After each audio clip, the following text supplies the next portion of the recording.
ulo ng mga nagbabagang balita. Seguridad ng publiko ngayong undas sa Baguio City, plansado na. Mag-live-in partner, patay matapos mahulog ang sinasakyang motorsiklo sa bangin sa Tuba, Benguet. Pagtaas ng presyo ng mga bilihin, pinangangambahan sa pagbagsak ng palitan ng piso kontra dolyar. PCSO Benguet Branch naghatid ng maagang pamasko sa mga residente ng Baguio. At isang horror house sa Baguio, patok ngayong undas.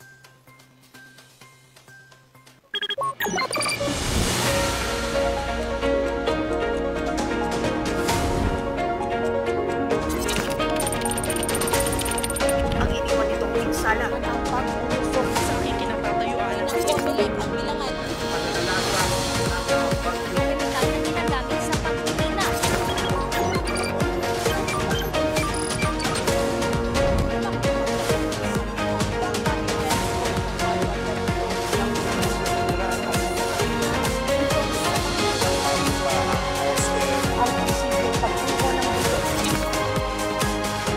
Mula sa News Center ng RNG Luzon, ito ang Luzon Headlines.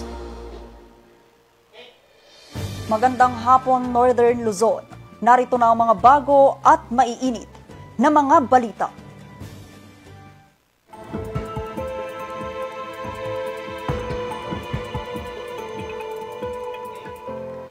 Handang-handa na ang mga otoridad sa Baguio City para sa dagsa ng mga bibisita ngayong undas. Tiniyak nilang maayos ang trapiko at seguridad sa mga pampublikong sementeryo.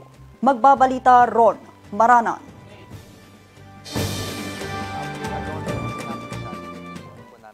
Sa Baguio City Public Cemetery agad dumiretso si Marmilito na kagagaling lang mula sa San Fabian. Kahit ginabi na at umuulan pa, hindi niya ito alintana. Anya, ito lang daw ang pagkakataon na mabibisita niya muli ang puntod ng kanyang ina. Dahil mas kokonti pa ang tao, wala masyadong crowd. Hindi katulad ng punta ng one na marami talagang tao. Parang sacrifice na rin na mas maaga so that hindi na masyadong sa crowd. Maliban sa inaasahang pagdagsa ng mga tao sa mismong araw ng undas, malaking bagay kay Marmilito na nakapasok pa ang kanilang sasakyan sa loob ng sementeryo. Salamat naman at naipasok namin para mas madaling bumisita. Sabay pa man din ng ulan. Yan lang. Maglit lang talaga kami para magtirik ng kandila sa mag-alay. Simula kasi ngayong araw, October 30 hanggang November 2, bawal pumarada ang mga sasakyan sa loob ng sementeryo. Ito'y dahil na rin sa inaasahang dagsa ng mga tao. Ang Baguio City Police Office, plansyado na ang kanilang plano para sa dagsa ng mga tao at pagbigat ng daloy ng trapiko. We will be implementing yung unloading and loading scheme, which is 100 meters before the cemetery. Bale, doon na lang sila magdiskarga ng mga pasaheros and pag-pick up. So, for the senior citizens and PWDs, pwede silang maihatid up to the entrance, yung sa gate ng cemetery. Simula October 31, full deployment ang BCPO sa mga sementeryo. Aabot sa halos 1,200 na mga personnel ang nakadeploy. Halos 600 dito ay mga pulis, habang higit 500 naman ang mga force multipliers at higit 100 naman ang iba pang ahensya gaya ng HPG, medical teams at iba pa. Paalala naman nila sa publiko. Sa mga bibisita sa mga sementeryo, alam naman natin yung may mga pinagbabawal na items just like yung mga bolo, yung mga cleaning materials, yung mga firearms, gambling paraphernalia, yung mga alak, pets at pagpapalipad ng mga kites or drones or mga iba pang pinagbabawal. So pag punta po natin sa cemetery, mangyaring wag na lang nating dalhin yung mga ito para iwas po tayo sa abala. Wala namang ipatutupad na rerouting sa araw ng undas. Samantala, alinsunod sa Executive Order No. 154 Series of 2025, suspendido na ang klase at trabaho sa mga government offices simula alas 12 ng tanghali sa Baguio City ngayong araw, October 30. Ito'y para magbigay ng panahon sa mga empleyado at mag-aaral na makapaghanda at makabiyahe para sa paggunita ng undas. Ron Maranan, RNG News. Hindi na umabot pang buhay sa pagamutan ng dalawang magkasintahang residente ng Baguio City. Ito'y matapos silang tumilapon at mahulog sa halos 30 metrong lalim na bangin sa Tuba Benguet. Ang detalye sa report. Sa ilog na ito, nagtapos ang buhay ng mag-live-in partner na ito sa barangay Tadyangan, Tuba Benguet. Ang sinasakyan kasi nilang motorsiklo nahulog sa halos 30 metrong lalim na bangin pasado alas 10 ng umaga kahapon, October 29. Ayon sa Tuba Municipal Police Station, papunta raw sa isang resort sa lugar ang mga biktima nang maganap ang insidente. Purpose yata is for swimming. Tapos doon sa site na is mayroon atang taga doon na nakapansin na bakit ang bilis ng motor? Probably is lost brake, tapos yun na sumaltok doon sa concrete barrier ng northbound lane, tapos tumilapon na doon sa ilog. Pati yung dalawang biktima, ma'am. Sa lakas ng pagkakabangga, pareho silang tumilapon at nahulog sa ilog. Sa lala ng kanilang natamong sugat, idineklara ng mga otoridad na dead on the spot ang dalawa. Yung lalaki po is accordingly is yung head injury, tapos yung babae is ma'am is spinal cord injuries. Mayroon po silang helmet, ma'am. Dalawa sila. Ayun po, pero sa lakas ng impact talaga sir, is hindi na kinaya sir, no? Yung impact talaga na pagkauntog sa bato yung talagang kwento. Ayon sa barangay, accident-prone area raw ang lugar. Sharp curve nga, tapos medyo masikip. Actually, nung isang buwan, may nagbanggaan doon mismo na dalawang sasakyan. Sa barangay po, yung pagpapaalala po, yung paglalagay namin ng mga yung slow down, gano'n ang namin, shift to low gear. Meron naman po mga gano'n. Pawang 33 anyos ang edad ng nasawing mag-live-in partner na nakatira sa Baguio City. Nakatakda namang iuwi ang kanilang mga labi sa Nueva Ecija para paglamayan ng kanilang pamilya. Vanessa Bugtong, RNG News. Kalaboso naman ang isang 33 anyos na babae sa Nueva Vizcaya matapos itong matimbog sa pagpupuslit ng droga sa loob ng piitan. Ang suspect bibisita sana sa kanyang asawang nasa loob ng piitan. Ang detalye sa report. Hindi na nakapalagpas sa mga otoridad ang 33 anyos na babaeng ito sa loob ng piitan ng BJMP Solano pasado alas 4 ng hapon, kahapon October 29. Ito'y matapos siyang magpuslit ng halos 1 gramo ng pinaghinalaang shabu. Ayon sa Nueva Vizcaya Police Provincial Office, bibisita raw sana ang babae sa kanyang asawa sa loob ng piitan. Bilang isa sa mga protokol ng ahensya, sumailalim sa consented strip search ang suspect. Dito nakuha sa kanya ang isang pakete ng pinaghinalaang shabu na nagkakahalaga ng 3,719 pesos. Mahaharap sa kasong paglabag sa Republic Act 9165 o Comprehensive Dangerous Drugs Act of 2002 ang suspect. Samantala, umabot naman sa kabuang halaga na 17,904,080 pesos na iligal na droga ang nasamsam ng mga kawani ng Police Regional Office Cordillera. Ito'y sa kanilang magkakahiwalay na operasyon kontra droga sa probinsya ng Benguet at Apayao. Sa Barangay Badeo, sa bayan ng Kapangan, 4 na panibagong plantasyon ng marihuana ang nadiskubre ng mga otoridad sa kanilang pagsasagawa ng marihuana eradication. Dito umabot sa 17,900 na mga tanim na marihuana ang kanilang binunot at sinunog. Walang nahuling cultivator sa operasyon. Vanessa Bugtong, RNG News. Para maging handa sa anumang sakuna ang mga responders sa Pangasinan, nagsagawa ang Pangasinan PDRRMO ng Basic Life Support at Ambulance Operation Training sa bayan ng Maliko. May kwento si Val Dismaya. Nagsagawa ng komprehensibong pagsasanay ang mga personnel ng One Response Command Center Maliko Base sa bayan ng San Nicolas, Pangasinan nitong October 22. Layon nito na ihanda ang mga responders sa tama at mabilis na pagtugon sa mga kalamidad. Nakatuon ang programa sa paggamit ng basic life support para matiyak ang agarang pagbibigay ng tulong sa mga pasyente. Bahagi rin ng pagsasanay ang tamang paggamit ng triangular bandage sa iba't ibang uri ng first aid. Pinag-aralan din kung papaano maiwasan ang dagdag na trauma na maaaring maranasan habang nilalapatan ng unang lunas ang biktima. Tinutukan din ang arm splinting gamit ang elastic bandage. Isa rin sa mga mahalagang bahagi ng pagsasanay ang patient extrication gamit ang spider strap at backboard. Sa pamamagitan ng mga first aid demonstration at application, nabigyan ng kumpiyansa at kahandaan ng mga emergency responders na tumugon sa anumang tawag ng kanilang tungkulin. Ang pagsasanay ay bahagi ng programa ng pamahalaang panlalawigan sa pamumuno ni Governor Ramon V. Gico III kung saan layon nito na matiyak ang serbisyong handa at may pananagutan para sa publiko.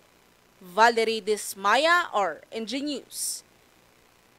Susunod, PCSO Benguet Branch naghatid ng maagang pamasko sa mga residente ng Baguio. Yan at iba pang balita, abangan!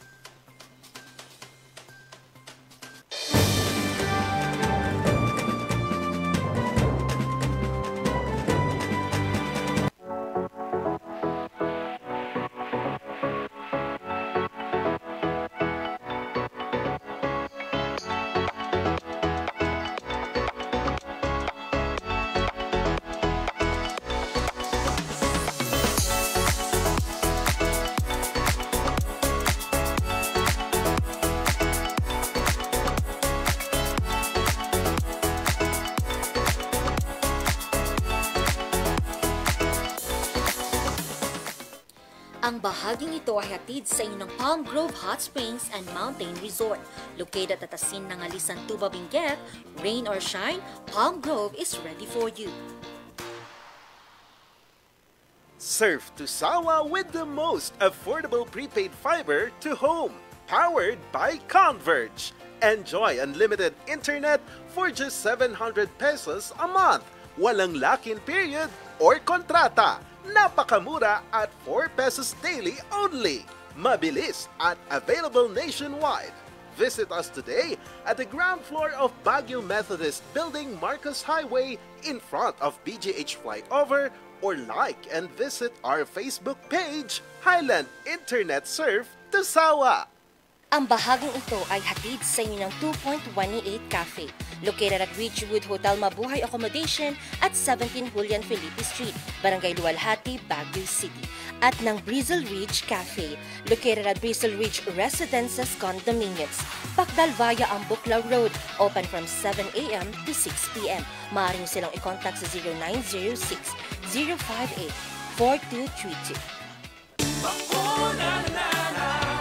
Limang bisita. Bago ang first birthday niya. Protection for baby. Tara-tara na mga mami. Bakuna na na. Bakuna na na. Protection for baby. Kumpletuhin na. Every day we are ready. Bakuna na na. Pabakuna na sa mga barangay health centers near you. Isang paalala mula sa DOH Cordillera. Bulok, maliliit at hindi ba malusog ang inyong mga halaman? Omega Green ang kasagutan. Ihalo lang ang 2 kutsara nito sa isang maliit na container at kaunting tubig. Pagkatapos ay ihalo sa knapsack sprayer at pwede na itong ispray sa mga pananim. Meron itong nitrogen, phosphorus, magnesium, copper at zinc na tumutulong sa pagpapaganda at pagpapabilis ng tubo, pagpapanatili ng nutrisyon, mas malagong mga dahon at panlaban sa mga sakit ng mga halaman. Hindi rin ito nakasasama sa kapaligiran. Pwede rin ito sa kahit anong klase ng halaman, mapa highland crops o lowland crops. Omega Green by Encam Agri-Marketing, the ultimate friend of farmers. Ang bahaging ito ay hatid sa inyo ng Puerto de San Juan Beach Resort Hotel and Residences. Puerto de San Juan Beach Resort Hotel and Residences, a high-end and exclusive residential enclave and boutique luxury resort located at the heart of San Juan, La Union, the surfing capital of Northern Philippines.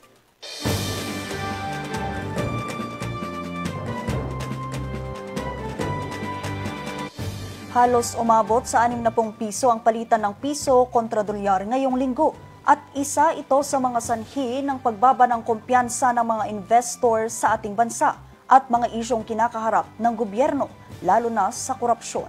Magbabalita Ron Maranan. Noong Martes, October 28, bumagsak sa 59 pesos and 13 centavos ang palitan ng piso kontra US dollar.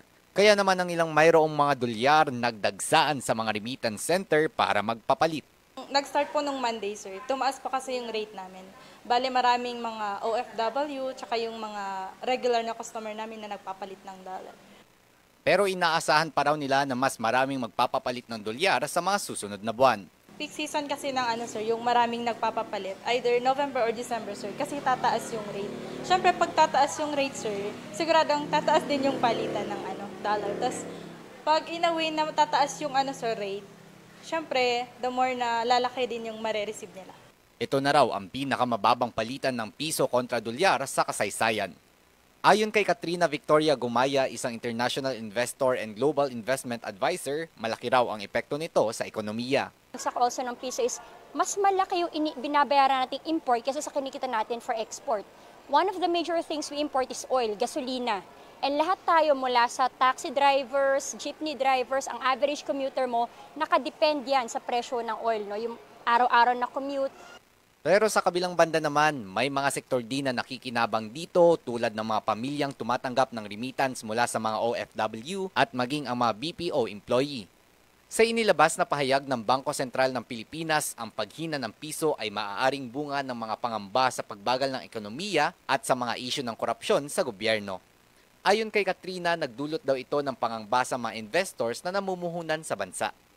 When you look at it, may effect definitely yung mga naging recent na hearings sa corruption, sa mga government projects because a big chunk of what feeds our economy, our GDP, is government spending. Now, when investors see na yung government spending, government money is not being spent on infrastructure, syempre sa investor sentiment, medyo they get a bit scared, no? To put in funds sa Pilipinas. Gayunpaman, sa kabila ng paghina ng piso, nakikita ni Katrina ang posibleng pagbangon ng ekonomiya sa pagpasok ng holiday season. Yung nakikita nating one way na makabawi ang piso is yung remittances na papasok. And also because all of our BPOs, our BPOs here in the Philippines, most of these companies are owned by foreigners. So they will be spending, they will also be they earn in dollars, but they're paying our Filipino employees with peso. So pag pumasok na ang mga bonuses, ang 13th month pay by November and December, so this will stimulate spending. So increased spending means better economic numbers for the fourth quarter. Sa pagbubukas ng trading ngayong araw sa Philippine Stocks Exchange, nanumbalik muli sa 58.78 pesos ang halaga ng piso kontra dolyar. Ron Maranan, RNG News. Sa iba pang mga balita, 2 araw bago ang undas, iba't ibang mga tradisyon at paniniwala ang ating nalalaman. Pero alam niyo bang sa Cordillera, nasa kanilang tradisyon na at kultura ang paglilibing ng kanilang mga yumaong mahal sa buhay sa tabi o harap lang ng kanilang tahanan. Ating alamin yan sa kwento ni Angel Arquero. Halos 1 taon na mula nang pumanaw ang ina ni Tatay Albert dahil na rin sa katandaan. At nito lamang Agosto, pumanaw na rin ang kanyang ama, isa sa pinakamatandang ibaloy sa Baguio City. Pero imbis na sa sementeryo ihimlay ang kanilang mga labi, inihimlay sila sa harap ng kanilang bahay. Anya, bago pa pumanaw ang kanyang magulang, hinabili na nila na sa bahay nila mismo sila ililibing, bagay na tinupad naman ng kanyang mga anak. Bakit kami? Nalakay kami. Sulang na dito. Bantayan na kami kay Tito Balay. Di sakit dakat. Binamunta-bantayan na. Apoy-puyat ti tao. Apoy-puyat ti tao. Inal daw, rinabii. So, tiyak ba may nga nakakapsat. Ito diritsyon sa nung bantayan. Taday takat. No, adari rin na. Tati ko nang ti Diyos. Agbalin itong daga. Ang ganitong tradisyon ay kilala sa mga Cordilleran, kung saan ang iba ay mas pinipiling sa tabi o sa bakuran ng kanilang bahay, nililibing ang kanilang mga yumaong mahal sa buhay. Iso ti tradisyon nga kakwa ti dito'y imun una eh. Awan mo mat nga may panja sementeryo ta. Puno ti sementeryo. So nga dito'y balayan lang na. ginagawang reunion, ginagawang talagang pag-aalala rin. Naalala rin yung mga ano. Yes po.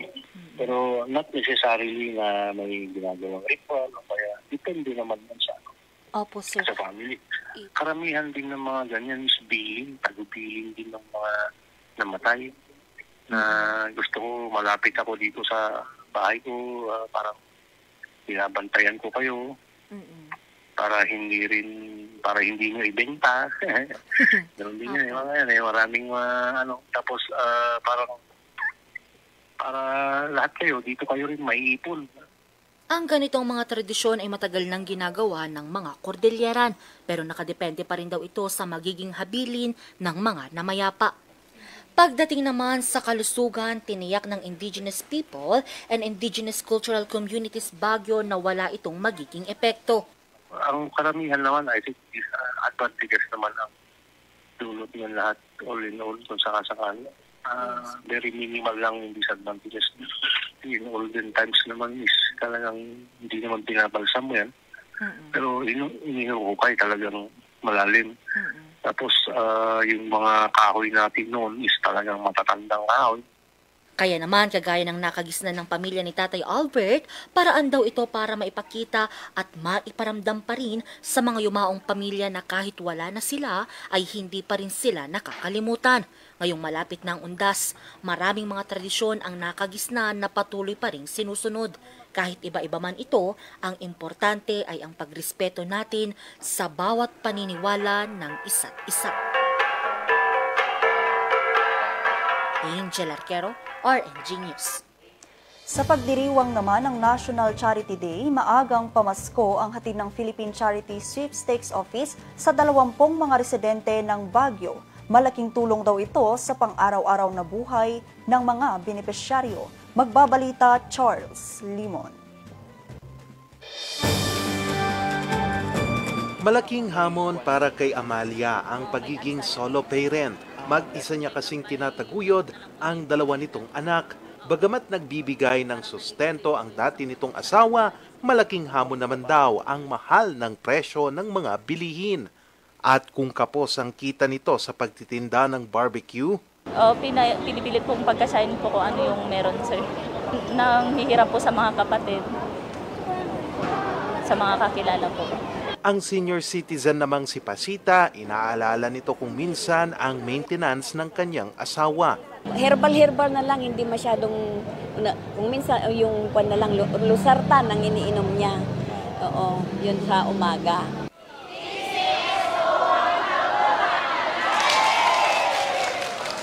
Kaya naman malaking bawas na sa kanilang gastusin ang maagang pamasko sa kanila ng PCSO na charity bag.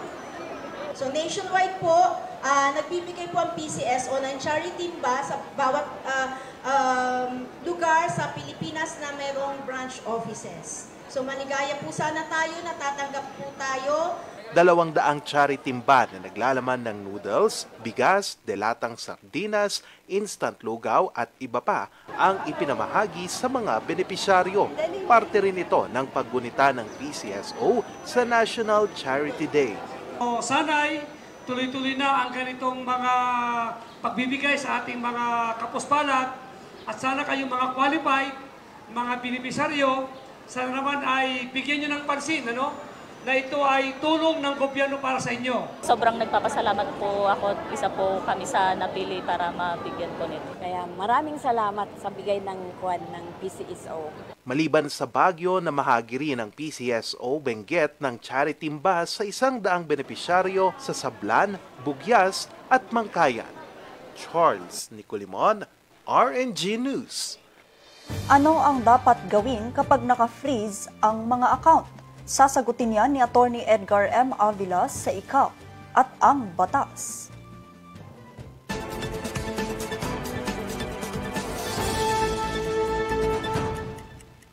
So magbibigay tayo ng unsolicited advice doon sa mga nabigyan ng freeze order. At may mga steps yan. First, you identify the reason kung bakit na-freeze yung account mo. Tawagan mo yung bangko, Kasi susulatan ng AMLC, yung bangko, at sila ang magsasabing i-hold nyo itong account na to. Pag meron ng court order, yung freeze order ng AMLC ay mag-hold. So check the petition filed by the AMLC doon sa Court of Appeals. Pangalawa, you have to gather supporting documentation para ipakita na legitimate yung funds na nasa account. Proof of income, transactions, records, business permit. Kasi pag nasuspect na money laundering yung pera mo, lahat ng account mo ay kailangan mong patunayan na legal at legitimate ang source. Then, the third step is comply with regulatory requirements. Kailangan i-present mo yung mga IDs mo, business registrations, and other documents your bank will request. And apart from that, you will need certifications from the Bureau of Internal Revenue na ikaw ay nag-file ng tax returns, na meron kang tax clearances. And step 4 is kumuha ka ng abogado. Seek legal assistance because hindi pwedeng mag-isa mo lang ang nakikipag-tagisan doon sa Court of Appeals. Kailangan merong proper court pleading. No? Proper pleading to be filed again by your lawyer. Another step, step 5, is engage in a dialogue with your bank. Kailangan huwag kang magtago sa bangko mo. Kailangan pumunta ka sa bangko while litigation is ongoing. Kasi sila yung makaka-support fact na you have a legitimate account with legitimate transactions. Of course, you have to provide them yung mga appropriate documents. And step 6 is you have to be present sa mga hearings to show interest and to show innocence that yung freezing of your account, you are innocent of the charges in the freezing of your account. No? Of course, yung timeline yan, pagka-freeze ng account mo, you have 20 days or until 6 months to dispute yung freeze order.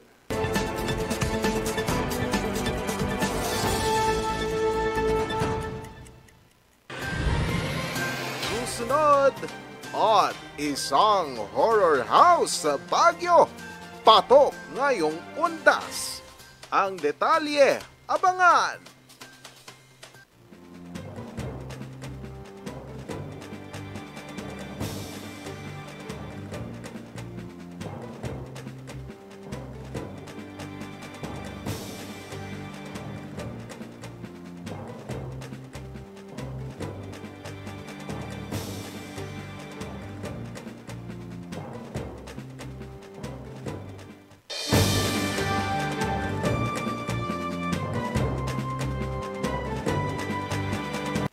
Bahaging ito ay hatid sa inyo ng Pongtao Dashcam Supplier, located at Longlong, La Trinidad, Benguet.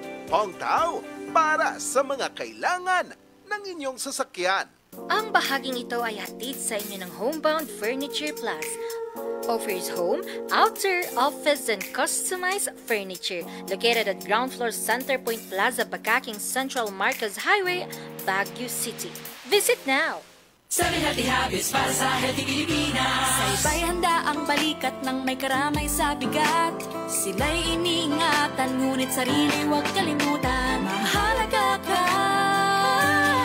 Do it na yan, kalusugan ay unahin at mga nahin ng mamamayan ay Healthy Pilipinas. Malakas sa magandang bukas ang bawat Pilipino sa mundo. Sa ulado ang pitong ito, sa Healthy Habits go na go.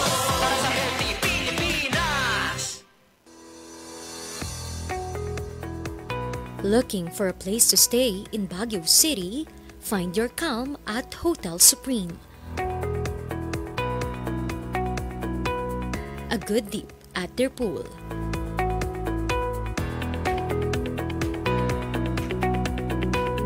Clean and comfortable rooms with a view.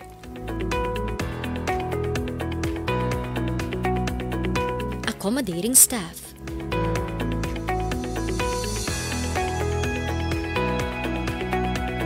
You can also enjoy a sip of coffee at their coffee shop. Good food for a good mood at their restaurants. Spacious halls for events, and many more. A perfect balance of business and relaxation, all at Hotel Supreme. Every musician remembers their first note, their first spark. Whether you're just starting out or ready for the big stage, Mozart Music has the gear to get you there. Guitars, drums, keyboards, and expert advice from people who live for music. Mozart Music, bringing music closer to your hearts.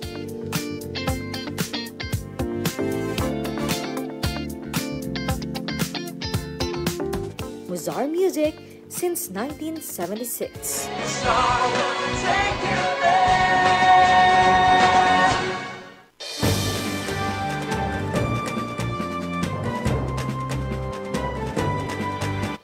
Sa mga naghahanap ng katatakutan at mga makapatindig balahibong experience, patok ngayon sa Baguio City ang isang horror house. Ang iba mayroong matitibay na loob, kumasa sa pagpasok. Silipin yan sa kwento ni Angel Arquero.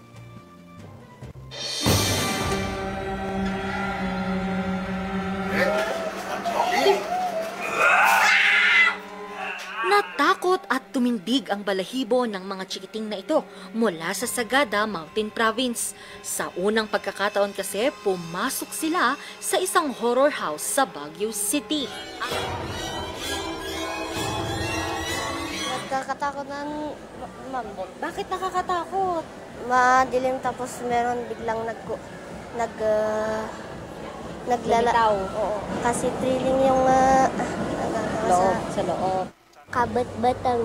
Kabut-butang apay nga kabut-butang. Adobanig, white lady. Jay white lady, apay Jay white lady niya naramid na. Nakita mo Jay likod mo? Well. Ang iba, hindi pa man nakakapasok, umiiyak na sa takot. Anak na bani! Natayo lang naman siya is parang attracted lang sa mga tao. Tapos para kwan lang din siya na parang maliit na pasyalan, pero maliit lang siya talaga. At then parang ito lang, iikot lang siya. Kaya lang, ang kwan lang sa loob, may maze. Parang maze lang din. Masaya naman po. Satisfied naman po yung mga customer. Ang iniiwasan lang din natin kasi sa loob is may masugatan. Sa loob, samot-saring katatakutan ang bubulaga sa'yo.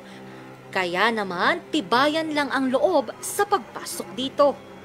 Mula nang itayo ito noong Nobyembre ng 2015, naging attraction na ito para sa ilang naghahanap ng thrill at katatakutan. Kung gusto mo lang matakot ng konti, meron tayo dito. Nag-try lang kami pero pumatok naman. Bukas ang nasabing horror house mula alas 10 ng umaga hanggang alas 5 ng gabi. Angel Arquero, RNG News. Sa ulat panahon, binabantayan ng Pag-asa ang isang nabuong low-pressure area sa labas ng Philippine Area of Responsibility. Huli itong namataan sa layong 1,830 kilometers silangan ng southeastern Mindanao. Ayon sa Pag-asa, mababa pa ang tsansang maging bagyo ito sa susunod na 24 oras. Sa ngayon, umiihip ang northeast monsoon o amihan sa Batanes at magdadala ito ng mahihinang pag-uulan at maulap na papawirin. Ang shear line naman o pagsasalubong ng mainit at malamig na hangin ay nagdudulot ng pag-uulan sa Cagayan, Isabela at Aurora. Magpapaulan naman ang ITCZ sa Metro Manila, Calabarzon, Mimaropa, Visayas at Mindanao, habang localized thunderstorms naman ang magdudulot ng pag-uulan sa nalalabing bahagi ng bansa. At tinangalamin ang posibleng maging lagay ng panahon sa iba pang parte ng Northern Luzon sa mga susunod na araw.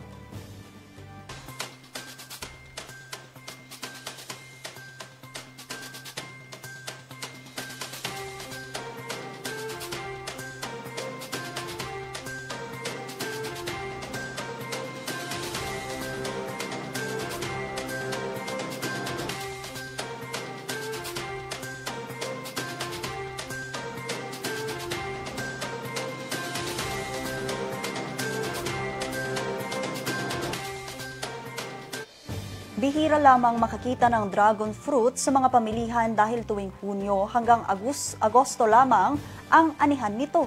Pero bakit nga ba tinawag na dragon fruit ang prutas na ito? Ating tuklasin yan dito sa Alam Mo Ba? Alam mo ba? Mapula-pula na para bang rosas na may halong kulay berde. At ang anyo nito, mistulang parang kaliskis o spike ng dragon. Yan ang dragon fruit, isang prutas na agad mapapansin dahil sa kakaiba nitong katangian. Pero, bakit nga ba ito tinawag na dragon fruit? Ang orihinal na pangalan talaga ng prutas na ito ay pitaya, isang salitang Mexican na nagmula sa mga katutubong tao sa Central at Southern America. Matagal na itong kinakain doon bilang isang refreshing at nutritious na prutas. Katunayan, nadiskubre ng mga Aztecs ang prutas na ito noong 13th century pa lamang. Dahil sa kakaibang itsura ng prutas, may mataas na tubo at mistulang apoy ang kulay, tinawag ito ng mga Chino at Vietnamese na Thanlong o dragon fruit. Ang mga berdeng balat nito ay nagmumukhang dragon scales at ang pinkish na balat ay parang nag-aalab na kulay ng dragon sa mga kwentong mitolohiya. Sa totoo lang, hindi lang ang itsura ang kakaiba sa dragon fruit dahil puno rin ito ng health benefits.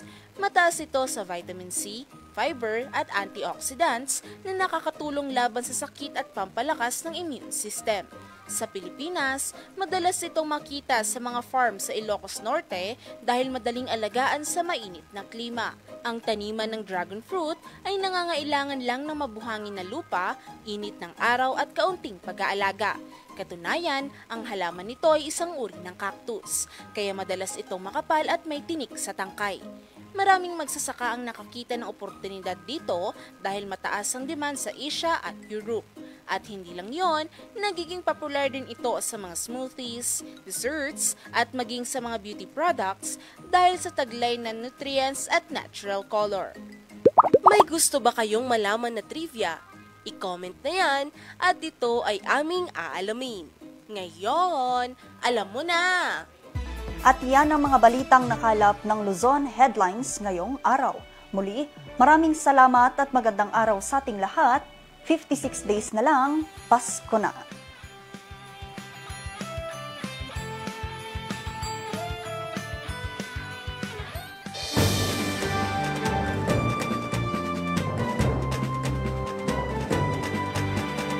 Members KBP, kapisanan ng mga broadcaster ng Pilipinas.